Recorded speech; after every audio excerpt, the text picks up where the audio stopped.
والذین آمنوا اشد حبا للہ ولو يرى الذين ظلموا إذ يرون العذاب أن القوة لله جميعا وأن الله شديد العذاب۔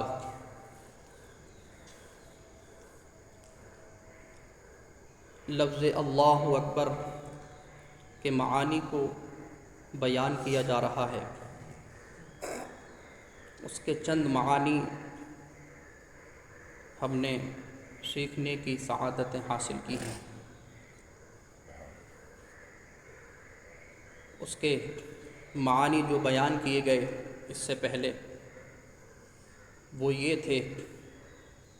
کہ اللہ تبارک و تعالی کی بڑائی بیان کرنا ان تمام چیزوں سے کہ جن غلط چیزوں کو کفار و مشرکین اللہ کے لیے ثابت کرتے ہیں، ان تمام عقائد سے بڑائی بیان کرنا کہ جو غلط عقیدے کفار و مشرکین یہود و نصارہ اللہ کے لیے مانتے ہیں، اور ان تمام صفات سے اللہ کی بڑائی بیان کرنا کہ جو غلط صفتیں کفار و مشرکین یہود و نصارہ اور دہریہ لوگ اللہ تبارک و تعالیٰ کے لیے مانتے ہیں، اللہ تبارک و تعالیٰ کو ہم ان تمام چیزوں سے بڑا مانتے ہیں، اور صرف مانتے ہی نہیں بلکہ اس کی تکرار ہم پوری نماز کے اندر کرتے رہتے ہیں۔ یوں آپ سمجھ لیں کہ یہ ہماری ذمہ داری ہے کہ ہم اللہ تبارک و تعالیٰ کی ان ذکر کی ہوئی چیزوں سے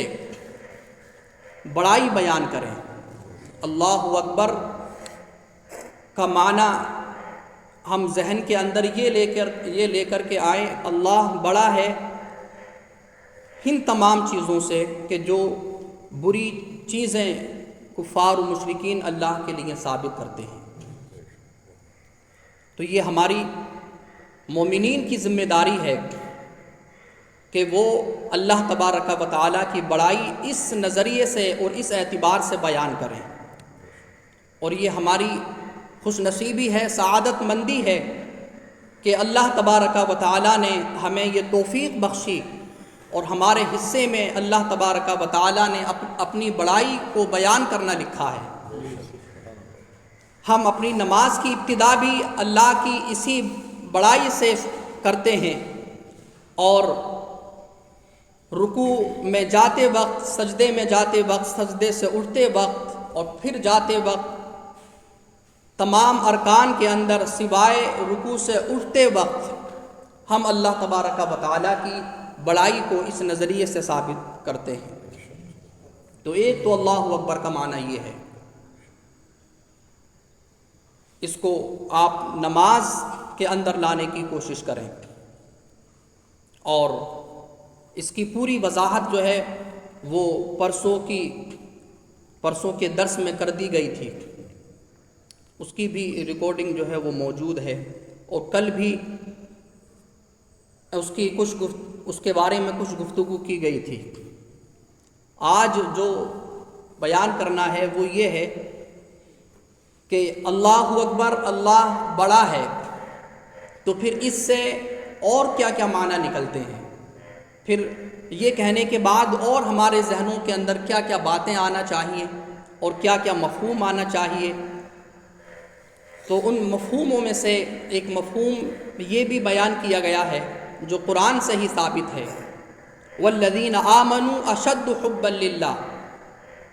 وہ لوگ کہ جو ایمان لائے سب سے زیادہ اللہ تبارک و تعالیٰ سے محبت کرتے ہیں۔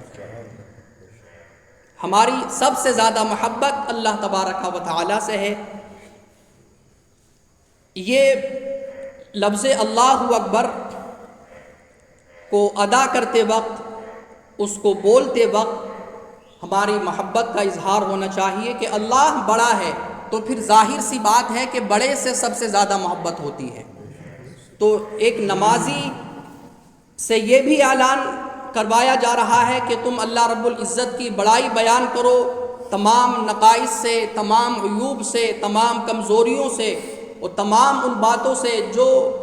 کفار و مشرکین یہود و نصارہ اللہ کی شان میں کہہ رہے ہیں، تم ان تمام چیزوں سے اللہ کی بڑائی بیان کرو کہ میرا رب تو اس سے بڑا ہے، میرے رب کی شان تو اس سے بڑی ہے جو یہ کچھ کہہ رہے ہیں۔ اور ساتھ ہی ساتھ جب اللہ اکبر کہا جائے تو پھر یہ بھی ذہن میں آئے کہ اللہ بڑا ہے تو اس سے سب سے زیادہ محبت کرنا ہے، اور یہ بھی عقلی بات ہے، اس لیے کہ بڑے سے سب سے زیادہ محبت بھی ہوتی ہے اور بڑے سے سب سے زیادہ ڈرا بھی جاتا ہے۔ تو نماز کے اندر جب ہم اللہ اکبر کہیں تو ایک خوف کا عالم بھی ہونا چاہیے۔ جب ہم زبان سے کہہ رہے ہیں تو ہماری حرکات سے اور ہمارے انداز سے اور ہماری کیفیت اور حالت سے بھی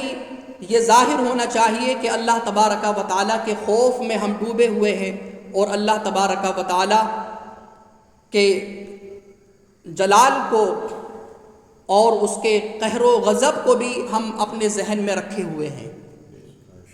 اس سے فائدہ یہ ہوتا ہے کہ نماز بڑی چاق و چوبند کے ساتھ نمازی ادا کرتا ہے،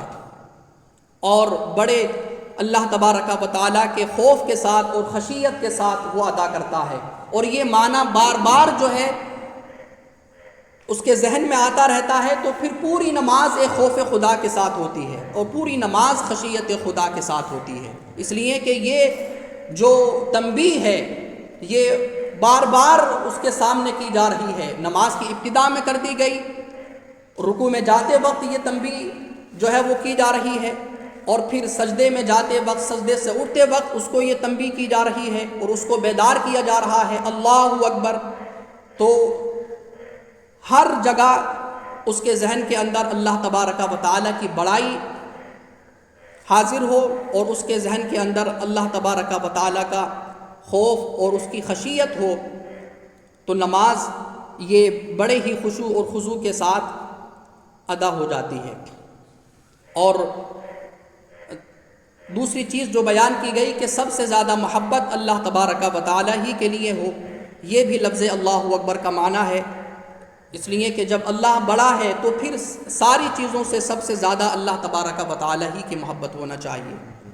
اور یہ ہمیں اذان کے بعد سے ہی یہ معنی ہمیں ہمارے ذہن میں آنا چاہیے، اس لیے کہ اذان میں بھی 6 بار یہ پکارا جاتا ہے اللہ اکبر اللہ اکبر۔ تو صرف یہ نہیں کہ اس کا معنی صرف ہم یہ لے کر کے آئیں کہ اللہ بڑا ہے، بلکہ اس کے ساتھ ساتھ ان معنی کو بھی لے کر کے آئیں کہ اللہ بڑا ہے تو پھر مجھے اس سے سب سے زیادہ ڈرنا چاہیے، تو پھر یہ معنی اس کو نماز کی طرف لے کر کے آئے گا۔ اور پھر جب یہ معنی آئے گا کہ اللہ بڑا ہے تو پھر یہ معنی بھی لے کر کے آئیں کہ اس سے پھر مجھے سب سے زیادہ محبت ہونا چاہیے، اور سارے کاموں کی محبت، سارے تعلقات کی محبت،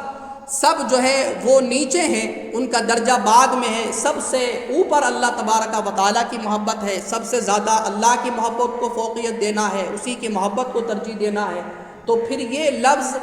جو ہے وہ دنیا والوں کو نماز کی طرف بھی لے کر کے آتا ہے۔ اور لفظ اللہ اکبر کے معنی میں سے معنی یہ بھی بیان کیا گیا کہ جب ہم اللہ اکبر بول رہے ہیں تو ہمیں یعنی اللہ تبارک و تعالیٰ کی مدد بھی ہمیں چاہیے، اس لیے کہ بڑے سے مدد بھی مانگی جاتی ہے، تو ہم اس کی مدد کے محتاج ہیں۔ اور ایک معنی یہ بھی بیان کیا گیا کہ اللہ بڑا ہے تو پھر اللہ تبارک و تعالیٰ کے جو کام ہیں ان کاموں میں ہمیں ذرہ برابر بھی کوئی شک و شبہ نہیں کرنا چاہیے کہ اس میں خیر ہے یا نہیں، اس میں حکمت ہے یا نہیں، اس میں بھلائی ہے یا نہیں، بلکہ جب ہم نے اللہ کو بڑا کہہ دیا، اللہ کو بڑا مان لیا، تو پھر ہم مطمئن ہو جائیں کہ اس کے جتنے کام ہو رہے ہیں وہ سب ہماری بھلائی کے لیے ہیں۔ اس لیے کہ جب ہم کسی کو اپنا بڑا مان لیتے ہیں تو اس کے کام میں اگر ہمیں حکمت نظر بھی نہیں آئے لیکن پھر بھی کہتے ہیں کہ یہ بڑے ہیں، یہ کر رہے ہیں تو اچھا ہی کر رہے ہوں گے۔ تو اللہ اکبر کا معنی اللہ بڑا ہے، تو تو پھر اللہ رب العزت کے افعال میں، اس کے احکام میں ہمیں شش و پنج میں نہیں پڑھنا چاہیے کہ اس وقت کیوں بارش ہو گئی، اس وقت جو ہے وہ کیوں اتنی شدت کی گرمی ہو رہی ہے، اس وقت جو ہے وہ مجھے بیماری کیوں آ گئی، اس وقت جو ہے وہ یہ مصیبت میرے سامنے کیوں آ گئی۔ اس سے ہمیں مطمئن ہو جانا چاہیے، اس لیے کہ ہم اللہ کو بڑا مانتے ہیں، اور جب بڑا مانتے ہیں تو وہ ساری باتیں جو بڑائی کے لائق ہیں اور بڑائی کا جو تقاضا کرتی ہیں، وہ ساری باتیں بھی ہمیں اللہ تبارک و تعالیٰ کے تعلق سے ہونا چاہیے۔ تو یہ چیز بھی ہماری زندگی کے لیے بڑی چین و سکون والی ہے کہ اللہ تبارک و تعالیٰ کو ہم بڑا مان کر کے سارے کام اسی کو سپرد کر دیں۔ اور ایک معنی اس کا یہ بھی بیان کیا گیا کہ متصرف کا معنی آتا ہے تصرف کرنے والا۔ اللہ بڑا ہے تو مطلب یہ ہے کہ وہ ہمارے اندر، ہمارے کاموں کے اندر، ہماری ذات کے اندر اور ساری کائنات کے اندر اللہ تبارک و تعالیٰ تصرف کرنے والا ہے۔ اور جب وہ متصرف ہے تو پھر اس کے تصرف میں بھی ہمیں شک و شبہ میں نہیں پڑنا چاہیے۔ اللہ تبارک و تعالیٰ جس طرح کا چاہے تصرف کرے، جب چاہے وہ ہمیں جس حالت میں چاہے وہ رکھے، بندے کو اس پر سوال کرنے کی جرأت نہیں، اور بندہ اس پر انگلی جو ہے وہ نہیں اٹھا سکتا، اس لیے کہ جب وہ کہہ رہا ہے اللہ اکبر تو پھر اس کو یہ بھی ماننا چاہیے کہ اس کو تصرف کا بھی حق ہے۔ وہ جب چاہے، مجھے جس حال میں چاہے، یہ اس کا حق ہے۔ اور یہ بات بھی ساتھ ہی ساتھ اس کو رکھنا چاہیے کہ وہ میرے ساتھ بھلائی ہی کا ارادہ رکھتا ہے۔ نقصان سے اللہ تبارک و تعالی ہمیں جو بظاہر نقصان لگتا ہے وہ بظاہر ہے، لیکن اس کا جو نتیجہ ہوتا ہے وہ بھلائی ہی ہوتا ہے، اور اس میں ہمارے لیے خیر ہی چھپی ہوئی ہوتی ہے۔ تو اللہ اکبر کے معانی میں سے یہ چند معانی آپ حضرات کے سامنے بیان کیے گئے۔